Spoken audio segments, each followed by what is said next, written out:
Hello everyone, स्वागत है आपका अविनेशन ट्रिपल वन के एक नए एपिसोड में, जहां आपके लिए लेकर आते हैं इंडियन डिफेंस की प्रमुख अपडेट्स को। सबसे पहले तो चैनल को सब्सक्राइब करना मत भूलिएगा। आज के अपनी अपडेट की शुरुआत करने वाले हैं हम पाकिस्तानी मीडिया, जिसका नाम बोल न्यूज़ है, इसको लेकर आई एक रिपोर्ट से। पाकिस्तान की नेशनल मीडिया चैनल, जिसको हम बोल न्यूज़ के नाम से भी जानते हैं, उन्होंने ये क्लेम किया है कि पाकिस्तानी वायुसेना के फाइटर पायलट्स ने already Chinese J-31 stealth fighter में जो ट्रेनिंग है वो प्राप्त करना शुरू कर दी है। और ये रिपोर्ट ऐसे समय पर आई है जब ऑलरेडी 2 जनवरी को पाकिस्तानी एयर मार्शल ने ये क्लेम किया था कि FC-31, जिसको हम J-31 के नाम से जानेंगे, ये पाकिस्तानी वायुसेना की सर्विस में नियर फ्यूचर में देखने को मिलने वाली है। आपको बता दें कि अभी ये एयरक्राफ्ट लगभग बन के तैयार भी नहीं है और अभी चाइनीज एयरफोर्स में भी इसको इंडक्ट नहीं किया गया है। तो ऐसे में काफ़ी हास्यप्रद है कि जो एयरक्राफ्ट फिलहाल अभी कॉम्बैट रेडी ही नहीं है, उसमें कैसे ट्रेनिंग प्राप्त की जा सकती है। हालांकि पाकिस्तान पहले से भी इस प्रकार के क्लेम को करता आया है और पाकिस्तान ने कहा है कि आने वाले भविष्य में जिस प्रकार चाइना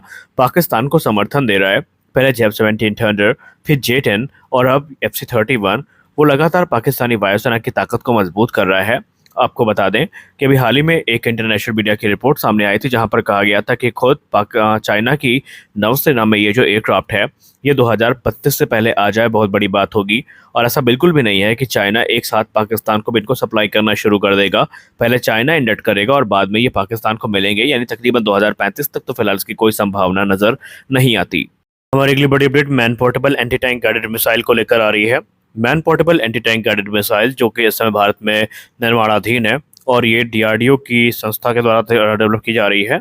और अब इसको लेकर एक बड़ी रिपोर्ट सामने आई है। आज DRDL के द्वारा 2 सक्सेसफुल जो वैलिडेशन फ्लाइट ट्रायल हैं ये आयोजित किए गए हैं man portable anti tank guided missile के, और ये टेस्ट हुए हैं पोखरण फायरिंग रेंज में, जहाँ पर हाईएस्ट एक्यूरेसी के साथ मिसाइल ने अपना जो टारगेट था उसको ध्वस्त किया है। और यहाँ पर वो सारे पैरामीटर जो मिसाइल को पूरे करने चाहिए थे ये पूरे कर लिए गए हैं। और ये मिसाइल अब भारतीय थल सेना की रिक्वायरमेंट को पूर्ण करने में पूर्णतया सक्षम है। यहाँ पर जो मैक्सिमम रेंज है वो उसको 2.5 किलोमीटर रखा गया था और जो मिनिमम रेंज थी वो 200 मीटर की थी। और जो फ्लाइट ट्रायल थे ये भारतीय थल सेना के साथ एक जॉइंट ऑपरेशन में किए गए हैं और ये पूर्णतया सफल थे। अब जो वॉरहेड इस्तेमाल किया गया है ये यूज़र डिलीवरेबल वॉरहेड था, यानी इसी वॉरहेड के साथ आगे चल के ये man portable anti tank guided missile आगे इस्तेमाल की जाएंगी। मैक्सिमम डिस्टेंस जो कि यहाँ पर प्रूव की गई है वो टॉप अटैक फ्लाइट पाथ में की गई थी, और इसके अलावा जो मैक्सिमम डिस्टेंस है वो डायरेक्ट अटैक में भी टेस्ट की गई है, जो कि सब कुछ अकॉर्डिंग टू प्लान था। अब अगर हम बात करें दोनों ट्रायल्स की, तो यहाँ पर जो वॉरहेड थे ये इम्पैक्ट होते ही एक्सप्लोड कर गए थे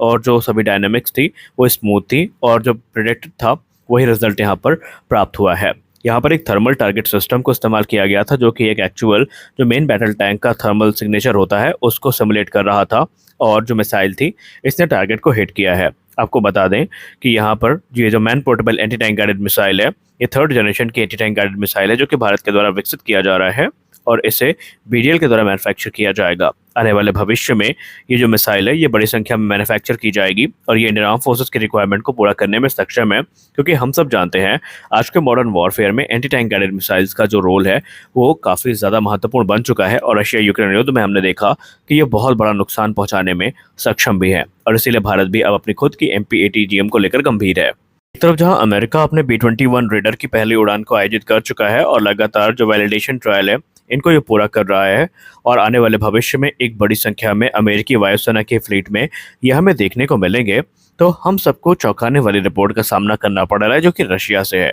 हमें ये तो पता था कि America 6th generation fighter aircraft पे काम करेगा तो रशिया ज़रूर इस पर आगे बढ़ेगा, और ऐसा होता नजर आ रहा है। सॉरी, हम लोगों को लेकिन उम्मीद ये थी कि शायद ये रिपोर्ट हमें MiG-41 को लेकर देखने को मिलेगी, जो कि एक इंटरसेप्टर एयरक्राफ्ट होगा। लेकिन अब यहाँ पर जो रशियन पाक DA एयरक्राफ्ट है ये काफ़ी महत्वपूर्ण है और चर्चा पर आया है, जहाँ पर अब इसकी कैपेबिलिटी को लेकर कुछ जो संदेह के बादल हैं ये छटते नजर आ रहे हैं। दरअसल ये एक स्टेल्थ बॉम्बर होगा रशिया का, जो कि 30 टन यानी 30 टन के न्यूक्लियर पेलोड को और हाइपरसोनिक मिसाइल को कैरी करने में सक्षम होगा। पाक DA प्रोजेक्ट जो है ये तकरीबन 12,000 किलोमीटर की दूरी तक मारक क्षमता के साथ में आएगा, और अगर हम रशियन सोर्सेज की रिपोर्ट की बात माने तो इसके जो अलग अलग प्रोटोटाइप हैं ये अपने डेवलपमेंट के फाइनल स्टेजेस में हैं और प्रोडक्शन स्टेजेस में है, जहां पर जो पहली उड़ान है ये 2025 के अंत तक एक्सपेक्ट की जा रही है। यानी रशिया अपने स्टेल्थ फाइटर प्रोग्राम को लेकर के सीक्रेटली काम कर रहा था और मीडिया में ये माना जा रहा था कि ये महज एक कल्पना मात्र है,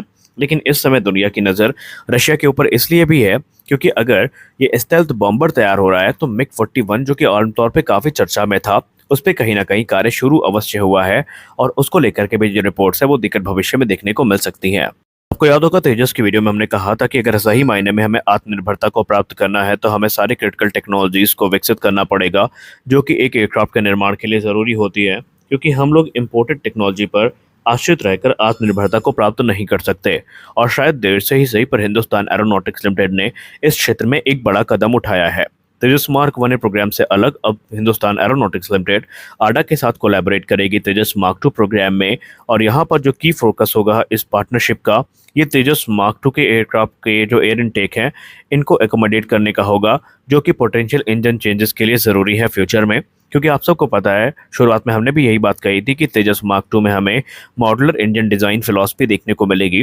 जिसका बड़ा बेनिफिट हमारे पास ये होगा कि जब हमारे पास एक कैपेबल इंजन उपलब्ध होगा तो उसको हम रिप्लेस कर सकते हैं। यानी तेजस में जो F414 है, जो इंजन रिप्लेसमेंट है वहाँ पर संभावित है। अब यहाँ पर एक चीज़ आपको पता होनी चाहिए कि मौजूदा तेजस मार्क 2 जो तैयार हो रहा है ये F414 इंजन के साथ आएगा और इसे इसी प्रकार से डिज़ाइन भी किया गया है। लेकिन जो एयर इनटेक है आने वाले भविष्य में ये भी हमें इंश्योर करेंगे कि जो इंजन चेंजेस हैं उनमें किसी प्रकार की दिक्कत ना हो। और बाकायदा इसके लिए जो स्टडी है ये पूरी हो चुकी है और जो डेटा है वो आडा के द्वारा प्रोवाइड भी किए जा चुके हैं। अब ये एचएएल के लिए काफ़ी क्रूशल हो जाता है क्योंकि ये जो गहन इस अध्ययन किया गया है यहाँ पर ये देखा जाएगा कि जो अलग इंजन कॉन्फ़िगरेशन है इसका क्या इम्पैक्ट पड़ेगा और कैसे हमें बदलाव की ज़रूरत पड़ सकती है। क्योंकि आपको बता दें कि तेजस मार्क 2 में आज नहीं तो कल या तो हमें कावेरी 2.0 देखने को मिलेगा जो कि ऑलमोस्ट कंफर्म है, या फिर हमें एमका इंजन के साथ ये एयरक्राफ्ट देखने को मिलेगा। कावेरी 2.0 की बात करें तो ये क्लेम किया जाता है कि ये 90 किलोन्यूटन के थ्रस्ट के साथ में आएगा,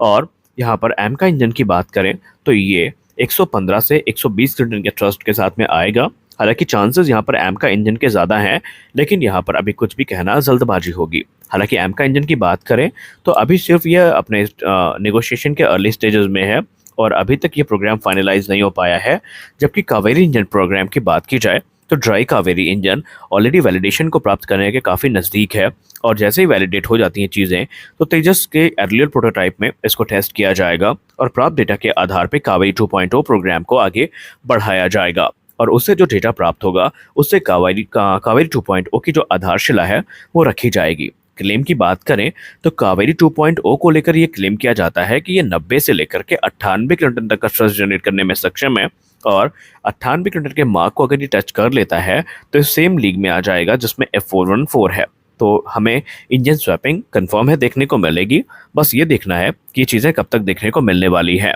और यहाँ पर ये कोशिश की जाएगी कि जो मेजर स्ट्रक्चरल मॉडिफिकेशंस हैं इनकी ज़रूरत ना पड़े, और जो मॉडुलर डिज़ाइन फिलॉसफी यहाँ पर इस्तेमाल करी गई है वो अपनी उपयोगिता को साबित भी करे।